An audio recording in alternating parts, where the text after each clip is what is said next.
Hi, it's me again. This is another one of my raw videos, and I like it to look that way because I'm always natural. And the topic I'm going to do today is about interview and interviewing skills. Basically, it's all about an interview. These are all natural topics I like to make video on because these are all experience based on day to day or situations or circumstances that we face through every day in our life. And we have to change and go with the flow and move with the flow. So let's start about talking about how an interview should be conducted. Now, these are my personal views. You don't have to agree with me. You can agree to disagree or you can agree to agree. I'm just spreading my views, and you can beg to differ. It's not a problem. So what I personally feel is, see, times have changed. We cannot be an old school person. We have to go with the flow, move with the flow. We cannot keep on conducting interviews in the same old fashion. So let's say there is a vacancy in your office. So now you are interviewing a candidate for that vacancy or to replace somebody who has resigned or been terminated, right? So when you give an ad, people start applying, and then you call people for interview.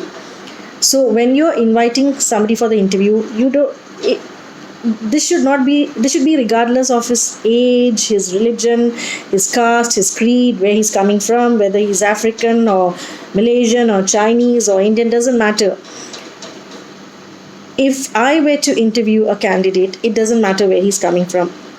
I will face a fixed budget for that role, and I will write certain scope of work or job description for that role.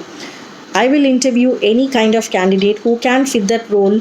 I will tell the person, this is a title for the role, this is a scope of work for the role. Please go through it and let me know which things you can handle and which things you need training to do the job. So if he or she is able to comply with the scope of work that we have written, then he or she is good to go.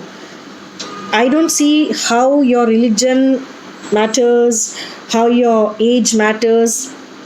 I mean, I have seen people who are 23, 26, 28 years old who have very, very low energy levels. I have seen a 49, 50, 52-year-old people having extreme, very good energy levels. They have power, they have dedication, commitment. And I would also insist that we are looking for a long term candidate. So we require dedication and commitment, and we require a little bit of multitasking. Yeah, we will give you the training, and we will make sure that you are very well looked after, because it's very important to understand that you need to be looked after. If you are looked after in a very good way, nobody is going to leave you. You will not have to keep interviewing candidates from time to time or spend on all the costs from time to time. If you are good to somebody, they'll be good to you, and you will have a long sustaining relationship with each other, and that is how it goes. So if you have this fear factor that if I train you, you're going to leave the job and I'm going to have expenses again to re-recruit this person, you're mistaken. If you live with your spouse, if you guys are not good with each other, will you stay with each other? No, right? So it's the same thing I'm driving at. So wherever you are, if you need a long term sustenance, you have to keep the relationship healthy and going good. So this is the short and brief video I would like to make on my personal views and my personal comments on how I would like to conduct an interview if at all I were the recruiter.